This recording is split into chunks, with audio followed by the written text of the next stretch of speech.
O programa a seguir tem classificação indicativa livre. Olá, veja os destaques da edição de hoje. Na prática, alunos ajudam no controle da população de cães e gatos. Os perigos do excesso de pombos. Mais de 25 doenças podem ser transmitidas pelas aves. O governo federal quer estabelecer idade máxima de 8 anos para a alfabetização. Páscoa no Hospital de Clínicas distribui chocolate e sorrisos. E no aniversário de Curitiba, uma homenagem ao patrimônio histórico da cidade. O FPR Notícias começa agora.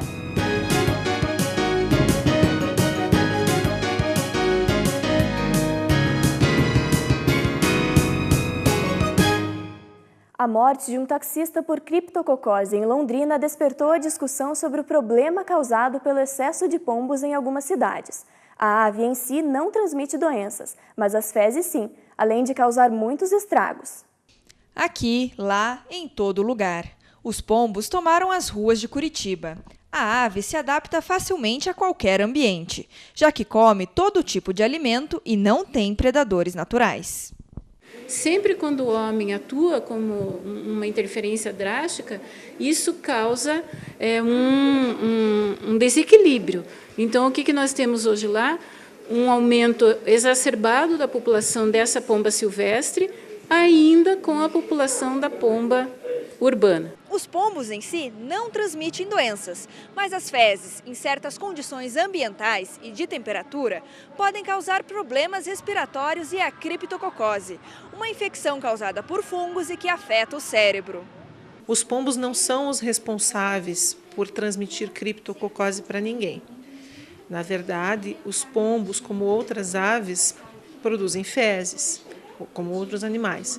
E essas fezes, em quantidades grandes, em acúmulo em lugares fechados, com temperatura ideal, com umidade, com luz baixa, essas fezes se tornam um meio de cultura, um substrato, para que esses fungos que estão presentes no ar se proliferem em grandes quantidades. E aí sim se torna um risco para a saúde.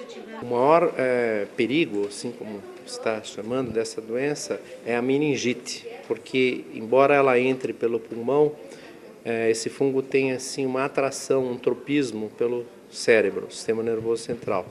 E ele é uma causa de uma meningite muito grave, né, que é o risco que as pessoas têm. Mas calma, a morte por criptococose é considerada rara. Desde 2008, o número de óbitos varia de 1 a 8 por ano. As fezes das aves podem provocar também outros tipos de doenças, como infecções no pulmão e na pele, além de alergias. Para se prevenir de todos esses problemas, o ideal é controlar o número de pombos. Para isso, a ajuda da população é fundamental. Nós não devemos deixar alimento exposto para os pombos, abrigo, água e acesso.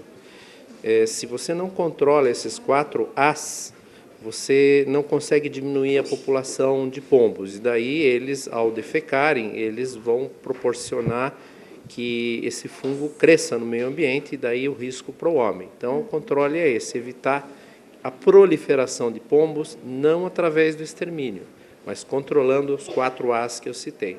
O nosso papel enquanto controle de zoonoses é orientar as pessoas, informar as pessoas quais são as medidas que elas devem tomar, principalmente nas residências, para não aumentar essa quantidade de pombos nas casas. Então, o que é que elas devem fazer profilaticamente, ou seja, para impedir que os pombos entrem, para impedir essa proliferação, e o que as pessoas devem fazer caso elas já tenham o problema instalado em casa. Então, o nosso papel é orientativo. Nós temos folders que nós distribuímos em certos pontos da cidade, pontos mais críticos, como é o caso das ruas da cidadania, e nós estamos disponíveis através do telefone 156 para sanar dúvidas também. E o controle de população de animais também é assunto da série Na Prática. Através do projeto de esterilização, alunos da UFPR podem ajudar nesse controle e também na conscientização dos donos de animais.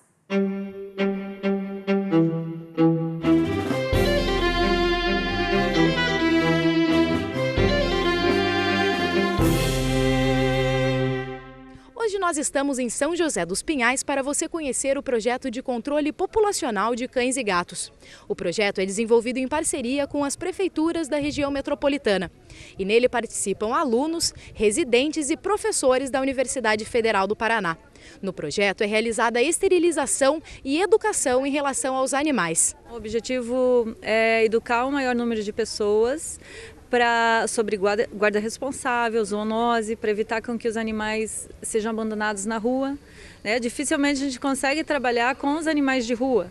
Então, a gente trabalha com a educação das famílias para conseguir fazer com que menos animais vão à rua. O nosso programa de castração, ele já tem credenciado clínicas veterinárias particulares do município que fazem a castração para a população, hospitais veterinários, universidades, e com a federal, agora a contribuição, já desde os anos anteriores, é a presença da UMES, fazendo rodízio nos bairros onde mais precisa-se de castração. Segundo a Secretaria do Meio Ambiente de Curitiba, metade da população canina da capital vive nas ruas. Por isso, o projeto desenvolvido pela federal tem grande importância para a sociedade. Quem reconhece isso é o Cristiano, que levou sua gatinha Mica para ser castrada na unidade móvel do projeto. Muito importante por questão pela proliferação dos bichos, né?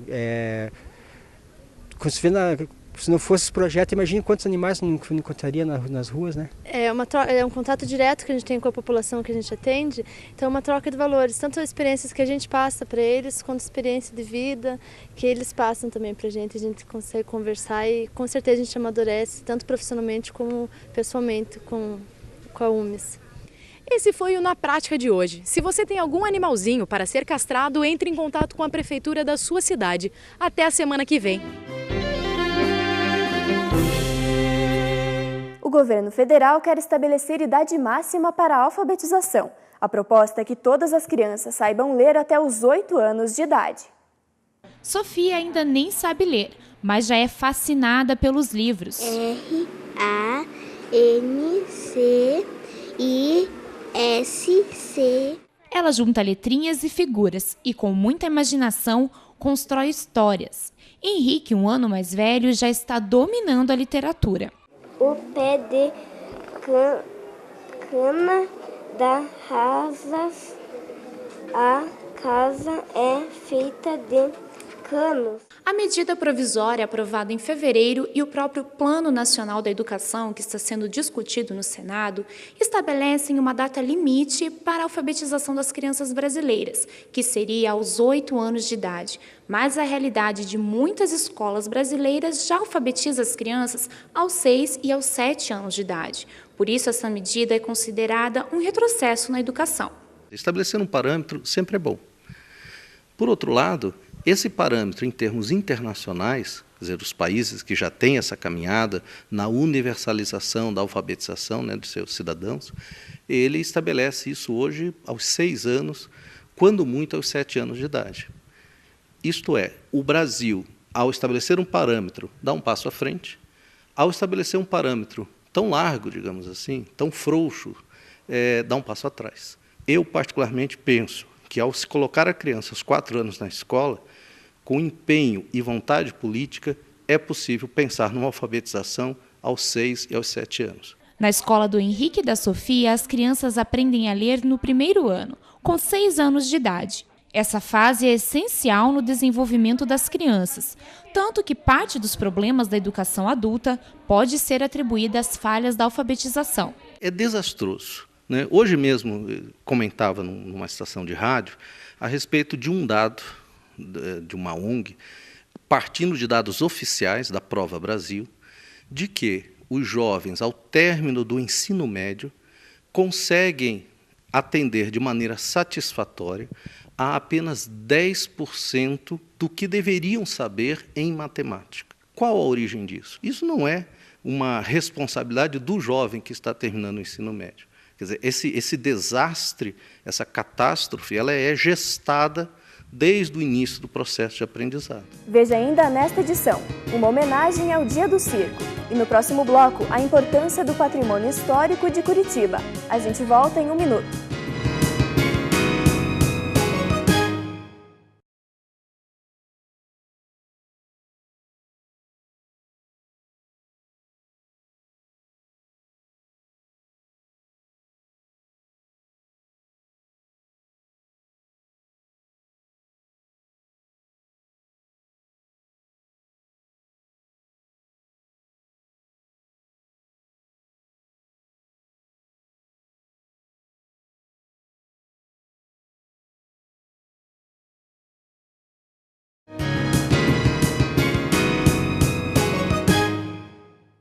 Esta semana, Curitiba completa 320 anos. Em todo esse tempo, o comportamento dos habitantes e a arquitetura se tornaram características típicas da cidade.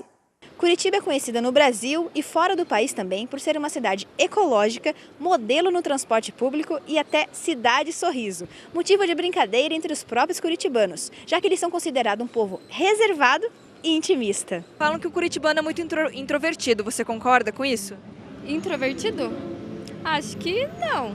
Olha, aqui é uma cidade encantadora, aqui, Curitibana, aqui, eu acho que hospitaleira para todo mundo. Chega aqui, eu acho que gosta da cidade.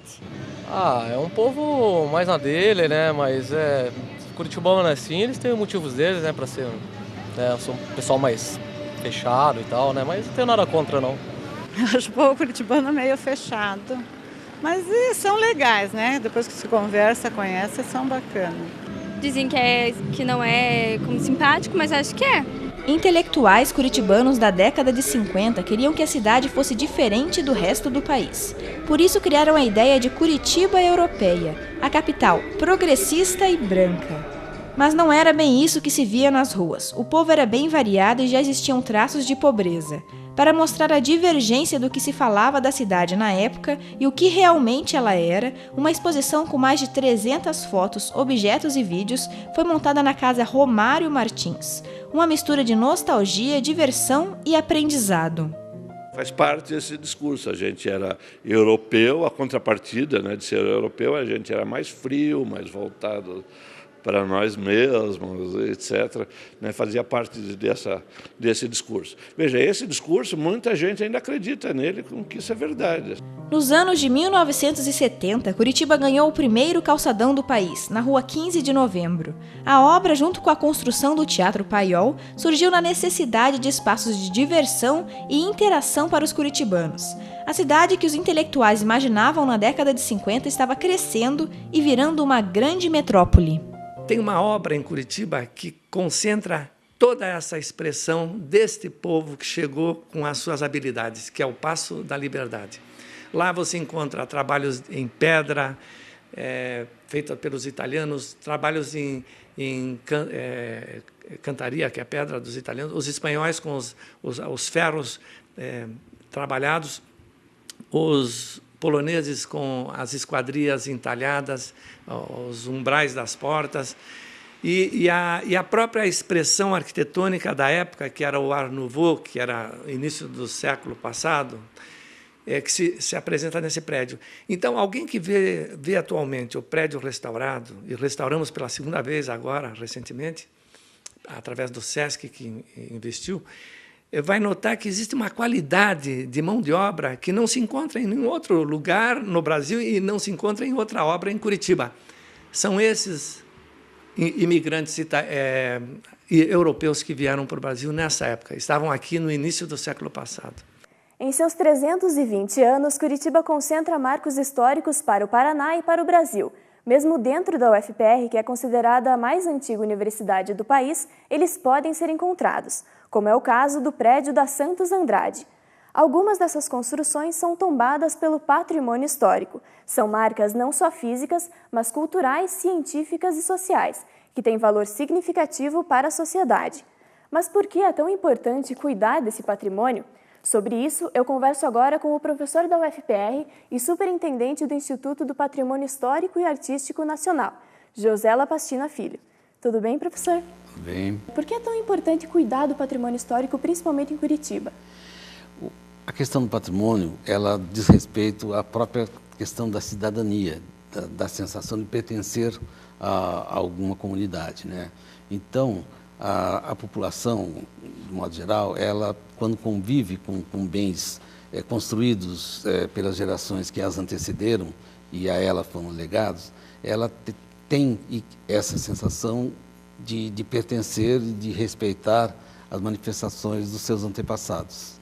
Então a população ela tem papel vital assim, nessa preservação. É vital, é importantíssima a participação ativa da comunidade nas tarefas da preservação, especialmente a questão da educação patrimonial. As novas gerações devem ter acesso a esse conhecimento para que contribuam também para a preservação do seu patrimônio. O cuidado com os bens materiais é mais fácil de ser percebido do que dos imateriais. Como que a gente pode ver, por exemplo, se um bem cultural está sendo preservado?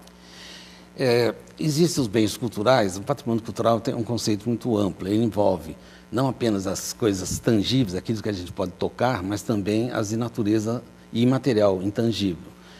Então, nesse sentido, nós podemos... os símbolos nacionais, a nossa própria língua, a bandeira, a música, a moeda, né?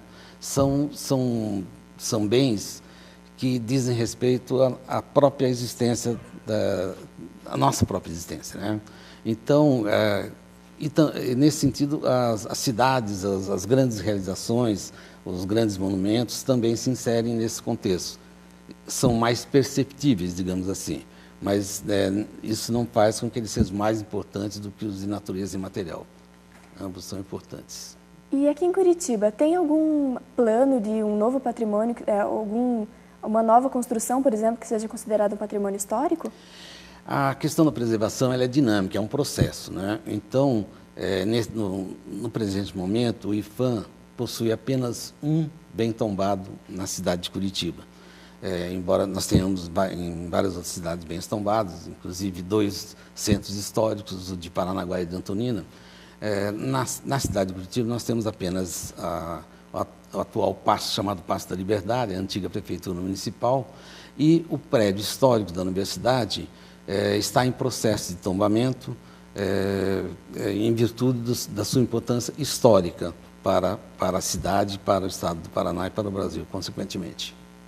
Muito obrigada pela entrevista, professor. E a seguir, voluntários distribuem chocolates e sorrisos no Hospital de Clínicas, em uma homenagem ao Dia do Circo.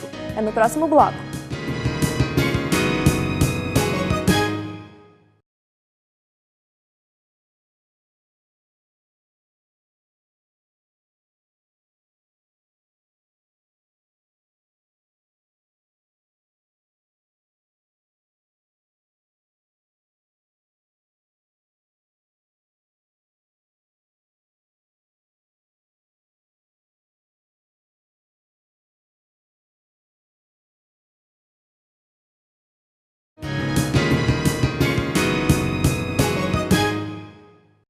Os pacientes do Hospital de Clínicas receberam uma visita especial.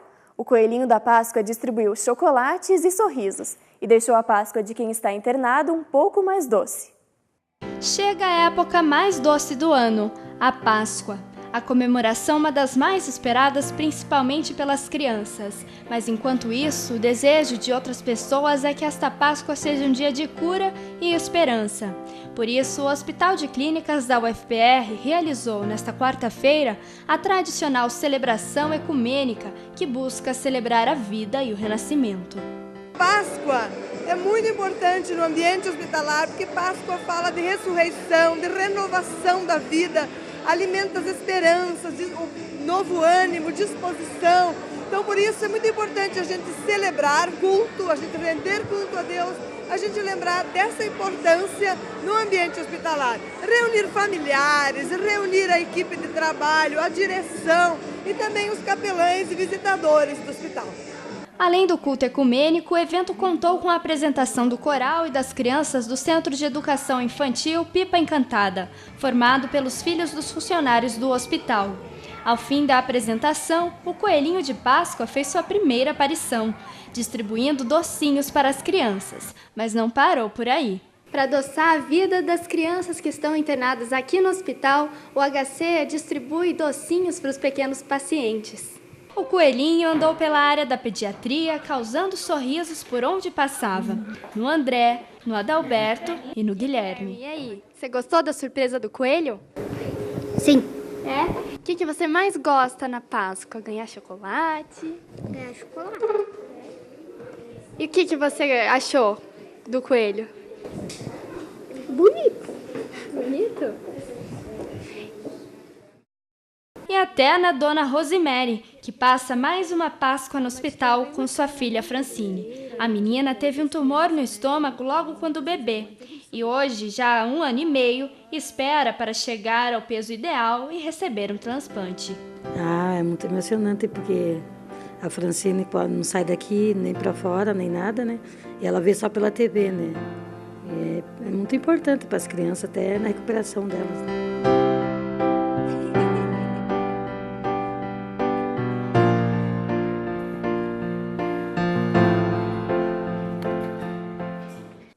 E ainda falando nos 320 anos da capital paranaense, uma exposição conta um pouco mais sobre a história da cidade.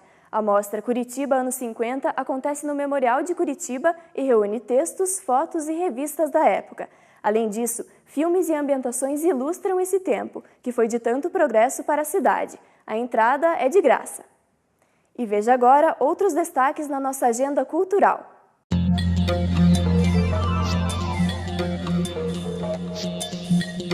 A primeira exposição de 2013 da Biblioteca Pública do Paraná traz um tema bem brasileiro, a arte indígena. Em parceria com o SESC, serão expostas pequenas esculturas em madeira que representam a fauna paranaense. O evento fica aberto ao público no primeiro andar da biblioteca até o dia 20 de abril.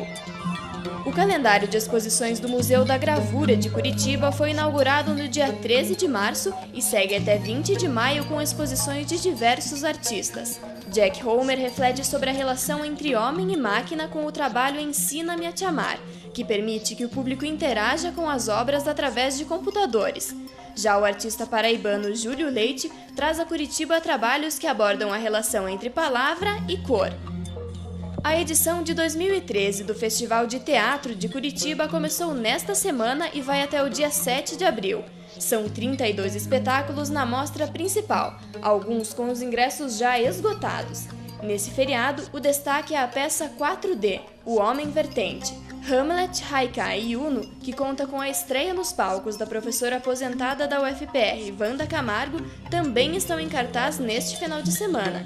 Além da mostra principal, Fringe, Gastronomics, Mishmash, SESI na Rua, Risorama e Curitiba também trazem entretenimento durante o festival.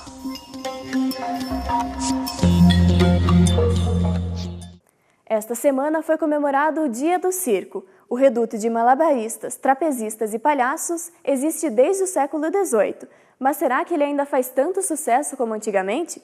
Veja na reportagem de Gabriela Broliani e Fernando Damasceno.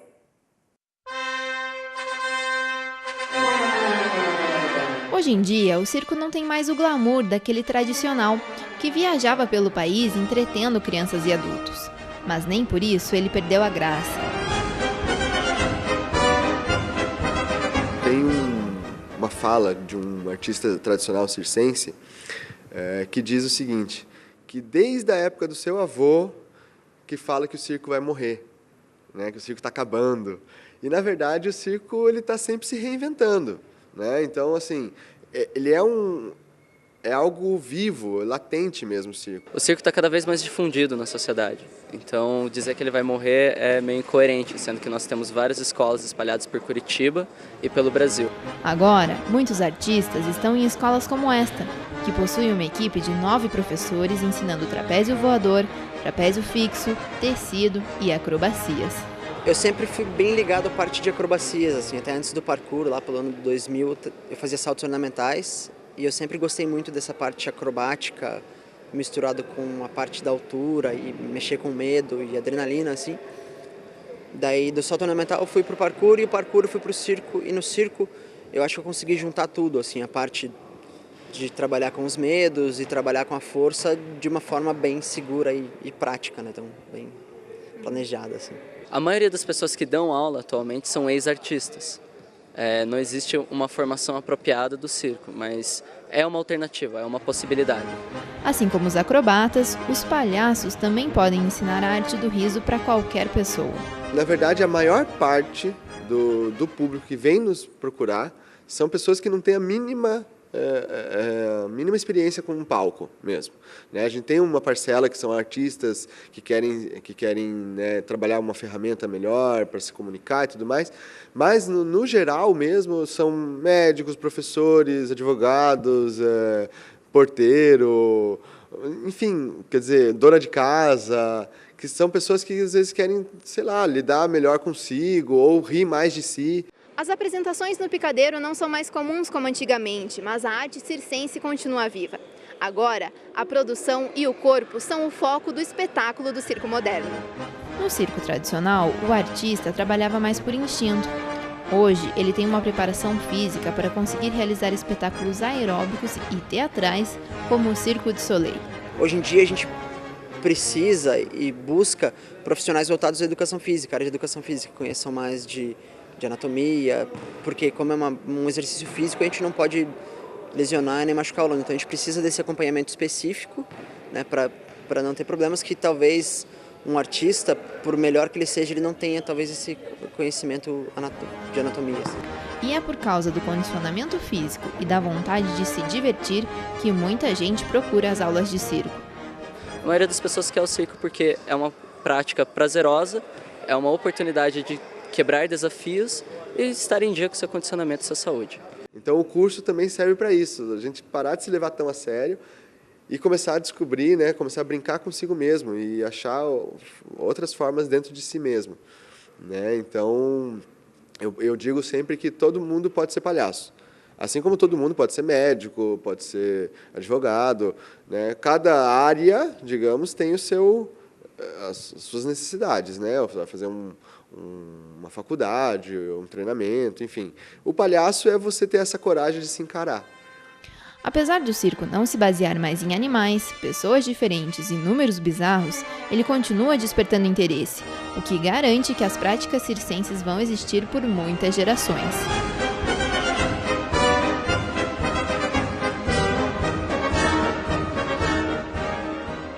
O FPR Notícias termina aqui. Para rever este e outros programas, acesse o nosso site.